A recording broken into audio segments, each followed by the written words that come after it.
Frances Griffith. I'm an art therapist.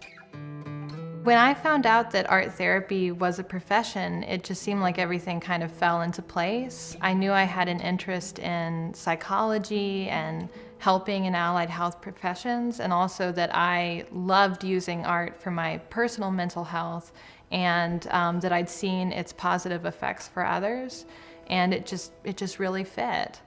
You kind of have to create a space when patients come into your group or an individual session.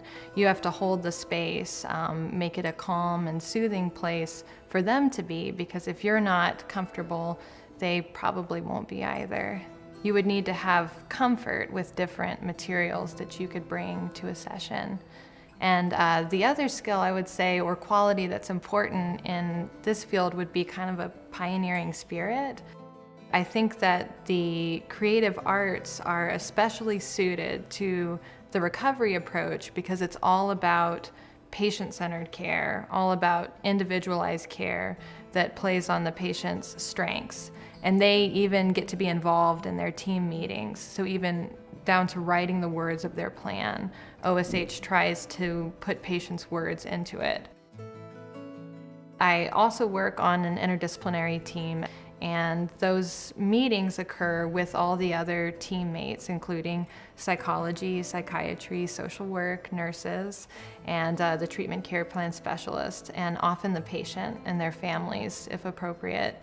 And we'll come together and meet usually once a month to talk about how they're progressing towards their goals. And I can have input from the groups that I've led. Art therapists are lucky to be able to use art assessments to contribute or support the diagnoses. Probably the most observable change is when they start to physically engage with those art materials, and you see their posture become more relaxed, their gaze is focused on the artwork that they're making, and they're just intent, and they're into it, and they're very mindful of what they're doing and in the zone, I would say. And that's very different from when they seem to be only experiencing those symptoms that might be very distressing to them before that.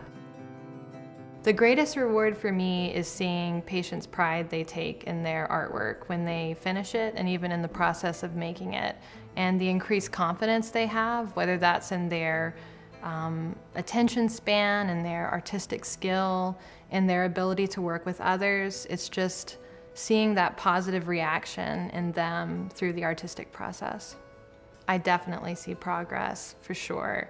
I would see someone who comes in who's even having trouble being in the room with me and other patients for any small length of time, to somebody who's comfortable not only being in the room, working on a multi-step project, collaborating with peers and using good social skills, and then someone who can express themselves clearly about what it is that they made or their goals beyond artwork.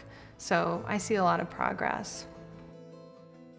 We use art exhibits within the hospital and outside the hospital as a way to give the patients a different social role as artists and not just patients through that exhibit, and also to reduce stigma against people with mental illness when the public views the artwork. And I've been present even at performances that originated from music therapy collaborations, and those examples of the artwork can be that bridge with the community that reframes the patients as artists or musicians. So they're no longer just patients, they're not their diagnosis, they are the artists who produce this work, and it kind of serves as an intermediary. So that's definitely one way that I personally would try to address stigma in the community against people with mental illness.